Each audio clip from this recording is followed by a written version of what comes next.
بسم اللہ الرحمن الرحیم۔ اسٹوری میں خوش آمدید۔ ناظرین، حضرت خواجہ معین الدین چشتی رحمۃ اللہ علیہ کی پیدائش جنوبی ایران کے علاقہ سیستان یا سجستان میں 537 ہجری بمطابق 1142 عیسوی کو ہوئی۔ آپ کے والد ماجد کا نام خواجہ غیاث الدین حسن اور والدہ ماجد کا نام بی بی ماہ نور تھا۔ آپ نجیب الطرفین سید تھے۔ آپ کا سلسلہ نسب والد محترم کی طرف سے حضرت علی رضی اللہ تعالی عنہ سے جا ملتا ہے۔ جس زمانے میں آپ کی پیدائش ہوئی وہ زمانہ بڑا پراشوب تھا۔ ہر طرف قتل و غارت گری کا بازار گرم تھا، خصوصاً سجستان کے حالات نگفتہ بے تھے، جس سے تنگ آ کر آپ کے والد ماجد نے خراسان جا کر آباد ہونے کا فیصلہ کر لیا اور اپنے اہل و عیال کے ساتھ یہی آباد ہو گئے۔ اس وقت آپ کی عمر 1 سال تھی۔ آپ نے متقی و پرسا والدین کی آغوش تربیت میں پرورش پائی تھی، اس لیے عام بچوں کی طرح اشنائے لہو و لعب نہ تھے۔ آپ کی ابتدائی تعلیم والد گرامی کے زیر سایہ ہوئی اور 9 برس کی عمر میں قرآن پاک حفظ کر لیا۔ پھر ایک مدرسہ میں داخل ہو کر تفسیر و حدیث اور فقہ کی تعلیم حاصل کی اور بہت قلیل مدت میں کثیر علم حاصل کر لیا۔ جب آپ کی عمر 15 سال ہوئی تو والد کا سایہ سر سے اٹھ گیا۔ ابھی آپ کی یتیمی کا داغ دلہ بھی نہ تھا کہ والدہ صاحبہ بھی دائم مفارقت دے گئی۔ والد کے ترکے سے آپ کو انگوروں کا ایک باغ اور ایک آٹا پیسنے والی چکی ملی تھی، جس کو آپ نے ذریعہ معاش بنایا اور خوشگوار زندگی گزرنے لگے۔ مگر اللہ تعالیٰ نے آپ کو اپنی مخلوق کے دلوں کی باغبانی کے لیے پیدا فرمایا تھا۔ چنانچہ حضرت خواجہ صاحب ایک دن اپنے باغ میں بیٹھے تھے کہ ادھر سے مشہور بزرگ حضرت شیخ ابراہیم قندوزی رحمۃ اللہ علیہ کا گزر ہوا۔ خواجہ صاحب نے انہیں دیکھ کر بڑی عقیدت سے سلام کیا اور باغ میں آنے کی دعوت دی۔ دعوت کا انداز کچھ ایسا تھا کہ شیخ صاحب انکار نہ کر سکے اور آپ باغ میں داخل ہو گئے۔ خواجہ صاحب نے ان کو بٹھایا اور میٹھے انگوروں کے چند ہوشے کھانے کے واسطے پیش کیے۔ حضرت نے انہیں کھا لیا، پھر اپنے تیلے میں سے روٹی کا خشک ٹکڑا نکال کر خواجہ صاحب کو عطا کیا اور فرمایا، یہ فقیر کی مہمانی کا بدلہ ہے، اسے کھا لو۔ یہ کہہ کر وہ اٹھے اور چل دیے۔ خواجہ معین الدین چشتی رحمۃ اللہ علیہ نے جیسے ہی روٹی کا وہ ٹکڑا کھایا، آپ کی دل کی دنیا بدل گئی۔ آپ کو احساس ہونے لگا کہ یہ دنیا اور اس کی تمام تر رعنائیاں ایک نہ ایک دن فنا ہونے والی ہے۔ دوسرے دن آپ نے باغ اور چکی کو فروخت کر دیا اور اس سے جو کچھ آمدنی حاصل ہوئی اس کا کچھ حصہ اپنے اخراجات کے لیے رکھا اور باقی فقیروں میں تقسیم کر دی اور تلاش حق میں نکل پڑے۔ کئی مقامات سے گزرتے ہوئے کریا ہارون پہنچے اور حضرت خواجہ عثمان ہارونی رحمۃ اللہ علیہ کے حلقہ ارادت میں شامل ہو کر اکتساب فیض کیا اور 20 سال سفر و حضر میں ان کے ساتھ رہے۔ جب حضرت خواجہ غریب نواز رحمۃ اللہ علیہ اپنے پیر و مرشد حضرت خواجہ عثمان رحمۃ اللہ علیہ سے فیوز و برکات حاصل کر کے اللہ تبارک و تعالیٰ کی عطا سے ولایت کے مرتبے پر فائز ہو گئے تو ان کی اجازت سے سفر پر روانہ ہو گئے۔ دوران سفر آپ رحمۃ اللہ علیہ جہاں بھی قیام فرماتے، اگر وہاں آپ رحمۃ اللہ علیہ کی ذرا بھی شہرت ہو جاتی تو کہیں اور تشریف لے جاتے۔ یوں مختلف مقامات سے ہوتے ہوئے آپ رحمۃ اللہ علیہ مکہ مکرمہ پہنچے۔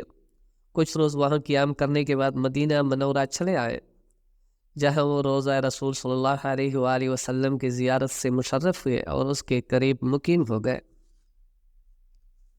ایک روز خواب میں حضور اکرم صلی اللہ علیہ وآلہ وسلم کا دیدار ہوا۔ آپ صلی اللہ علیہ وآلہ وسلم نے فرمایا، بیٹا تم آج کے بعد سے معین الدین ہو، یعنی میرے دین کے مددگار ہو۔ جاؤ، ہم نے تمہاری ڈیوٹی ہندوستان میں لگا دی ہے۔ ہندوستان جاؤ اور لوگوں کو دعوت اسلام دو اور کلمہ پڑھا کر اللہ کی طرف بلاؤ۔ حضرت خواجہ غریب نواز رحمۃ اللہ علیہ حضور نبی کریم صلی اللہ علیہ وآلہ وسلم کا حکم سنتے ہی وہاں سے تیار ہوئے اور مدینہ منورہ سے ملک شام پہنچے۔ ملک شام سے ہوتے ہوئے بغداد پہنچے۔ بغداد سے ایران ہوتے ہوئے افغانستان پہنچے۔ افغانستان میں ایک علاقہ تھا جس کا نام سبزوار تھا۔ اس علاقے کا حاکم بہت ظالم، جابر اور بد کردار تھا۔ اس حاکم کا ایک بہت ہی خوبصورت قسم کا باغ جو کہ شہر سے کچھ فاصلے پر تھا، اس میں طرح طرح کے درخت لگے ہوئے تھے اور ان درختوں پر طرح طرح کے پھل تھے۔ اس کے علاوہ بڑے پیارے پیارے پھولوں کے باغیچے لگے ہوئے تھے۔ جب شام کا وقت ہوتا تو ان پھولوں سے ایسی پیاری پیاری خوشبو آتی کہ انسان کی طبیعت میں سرور آ جاتا تھا۔ یہی وجہ تھی کہ ہر روز سبزوار کا حاکم شام کو اس باغ میں سیر و تفریح کے لیے آتا تھا، اور اس کے تمام ملازمین و خادمین باغ میں سے ہر اس آدمی کو نکال دیتے تھے جو بھی وہاں سیر و تفریح کے غرض سے آیا ہوتا۔ جب خواجہ معین الدین چشتی رحمۃ اللہ علیہ اس علاقے سبزوار میں پہنچے تو آپ رحمۃ اللہ علیہ اپنی مرید خاص حضرت قطب الدین بختیار کاکی رحمۃ اللہ علیہ کو ساتھ لیے اس باغ میں پہنچے۔ اس باغ میں ایک بہترین قسم کا ہاؤس بنا ہوا تھا۔ آپ اسی ہاؤس کے پاس تشریف لے گئے، اسی ہاؤس سے وضو کیا اور 2 رکعت نمازی نفل عطا فرمائے۔ نفل پڑھنے کے بعد اسی ہاؤس کے کنارے مصلی بچھا کر بیٹھ گئے اور قرآن پاک کی تلاوت کرنی شروع کر دی۔ ادھر شام کا وقت ہو گیا اور حاکم سبزوار آنے والا تھا۔ تمام لوگ باغ سے جا رہے تھے کہ کہیں بادشاہ ہمیں دیکھ کر غصے میں نہ آ جائے، چنانچہ ساری دنیا چلی گئی، لیکن خواجہ غریب نواز رحمۃ اللہ علیہ باغ سے تشریف نہ لے گئے اور وہی بیٹھے قرآن پاک کی تلاوت فرماتے رہے۔ دوسری طرف حاکم کے ملازمین بڑے پریشان ہو گئے کہ اب یہ بزرگ جان نہیں رہے، اگر بادشاہ آ گیا تو کہیں ہماری نوکری کی چھٹی نہ ہو جائے۔ تمام ملازمین خواجہ غریب نواز رحمۃ اللہ علیہ کی خدمت میں پہنچے اور عرض کرنے لگے، حضور ہم لوگ بڑے غریب ہیں، فرمایا تم کہنا کیا چاہتے ہو؟ عرض کی، حضور حاکم کا حکم ہے کہ جب میں باغ میں پہنچوں تو کوئی بندہ باغ میں نہیں ہونا چاہیے، ورنہ تمہاری چھٹی ہو جائے گی اور تمہیں سزا بھی دی جائے گی۔ حضور اب اس کا ٹائم ہونے والا ہے، وہ آنے والا ہے، اگر آپ نہ گئے تو پھر ہمارے بچوں کا کیا بنے گا، ہماری نوکری کا کیا بنے گا، اور ہماری سزا کا کیا معاملہ ہوگا؟ حضور سب غریبوں پر کرم فرمائیے اور باغ سے تشریف لے جائیے، آپ کی بڑی مہربانی ہوگی۔ خواجہ غریب نواز رحمۃ اللہ علیہ نے ارشاد فرمایا، بادشاہ کے ملازموں ڈرنے کی ضرورت نہیں، انشاءاللہ میں بھی یہاں سے نہیں جاؤں گا، تمہاری نوکری بھی نہیں چھوٹے گی اور تمہیں سزا سے ڈرنے کی بھی کوئی ضرورت نہیں۔ لیکن ملازمین نے کہا کہ حضور ہمیں تو حاکم کے نام سے بھی خوف آتا ہے، کیونکہ وہ بڑا ظالم ہے، کسی کا لحاظ نہیں کرتا۔ آپ نے فرمایا، تم اپنے حاکم سے ڈرتے ہو لیکن میں تمہارے حاکم سے نہیں ڈرتا، بلکہ میں تو اپنے معبود حقیقی اپنے حاکم رب العالمین سے ڈرتا ہوں، اس کے علاوہ مجھے کسی دنیا والے کا ڈر نہیں۔ اگر تم کو زیادہ ہی ڈر لگ رہا ہے تو یہ سامنے والے درخت کے پاس بیٹھ جاؤ اور پھر دیکھو کہ تمہارے حاکم کا کیا حال ہوتا ہے۔ اتنے میں باغ کے ملازمین نے زور زور سے پکارنا شروع کر دیا کہ خبردار، ہوشیار، حاکم وقت تشریف لا رہے ہیں۔ تمام ملازمین، خدام اور نوکر چاکر ہاتھ باندھ کر بڑے مدبانہ طریقے سے بادشاہ کے استقبال کے لیے صف بستہ کھڑے ہو گئے۔ جب حاکم وقت باغ پہنچا تو کیا دیکھا کہ ایک نورانی چہرے والا انسان ہاؤس کے کنارے مصلی بچھائے قرآن پاک کی تلاوت میں مشغول ہے۔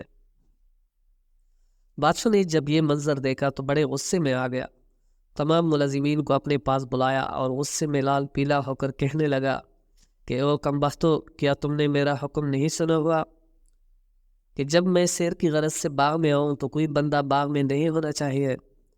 تمام ملازمین نے یک زبان ہو کر ہاتھ باندھ کر کہا، جی حضور آپ کا حکم ہمیں معلوم ہے۔ بادشاہ گرجا کہ یہ بندہ پھر کیوں یہاں بیٹھا ہے؟ ملازمین و حاکمین کی ٹانگوں میں کپ کپی طاری ہو گئی۔ ملازمین دل ہی دل میں خواجہ صاحب کو کہنے لگے کہ بابا جی نے ہمیں مروا دیا، ہم جو کہتے تھے کہ بابا جی حاکم بڑا جابر ہیں، بڑا ظالم ہے، لیکن حضرت خواجہ غریب نواز رحمۃ اللہ علیہ ملازمین کی حالت بے کسی دیکھ رہے تھے۔ بادشاہ کو غصے میں دیکھ کر خواجہ غریب نواز رحمۃ اللہ علیہ نے اپنا نورانی چہرہ مبارک اوپر اٹھایا، حاکم پر ایک نظر ڈالی اور اس کی کایا پلٹ دی۔ حاکم آپ رحمۃ اللہ علیہ کے جلال کتاب نہ لا سکا اور بے ہوش ہو کر زمین پر گر پڑا۔ حاکم کے ملازمین و خادمین نوکر چاکر بڑے پریشان ہوئے کہ ہمارے حاکم، ہمارے بادشاہ کو کیا ہو گیا۔ تھوڑی دیر تک حاکم بے ہوش پڑا رہا، پھر خواجہ غریب نواز رحمۃ اللہ علیہ نے حاکم کے ایک ملازم کو فرمایا، کیوں بھائی، کیا یہی تمہارا جابر اور ظالم حکمران ہے؟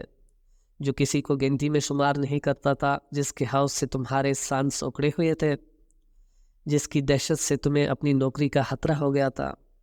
دیکھو خادموں، اپنے آقا کو دیکھو، اپنے بادشاہ کو دیکھو، اور پھر میرے اللہ تبارک و تعالیٰ کی شان کو دیکھو، جس نے ہمیں یہ عزت، یہ شان عطا فرمائی۔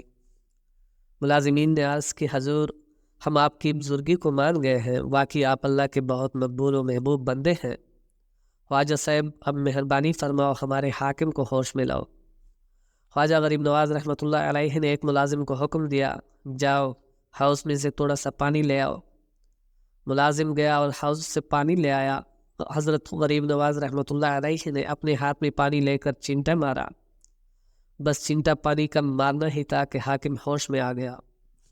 ہوش میں آتی ہی تمام غرور تکبر ختم ہو گیا، فوراً عاجزی انکساری کے عالم میں خواجہ غریب نواز رحمۃ اللہ علیہ کے قدموں میں گر پڑا، سچے دل سے مسلمان ہو گیا، اور حضرت خواجہ معین الدین چشتی رحمۃ اللہ علیہ کا غلام اور مرید بن گیا۔ اس کا مرید بننا ہی تھا کہ تمام سبزوار کے لوگوں نے خواجہ غریب نواز رحمۃ اللہ علیہ کے ہاتھوں پر سچے دل سے توبہ اور بیعت کی۔ یوں پورا شہر سبزوار غریب نواز رحمۃ اللہ علیہ کا مرید ہو گیا۔ امید کرتا ہوں کہ آپ کو آج کی ویڈیو اچھی لگی ہوگی۔ اگر آپ کو ہماری ویڈیو اچھی لگی ہے تو ویڈیو کو لائک کریں، اور مزید اس طرح کی ویڈیوز دیکھنے کے لیے ہمارا چینل سبسکرائب کر لیں۔ ملتے ہیں نیکسٹ ویڈیو میں، اجازت دیجیے، اللہ حافظ۔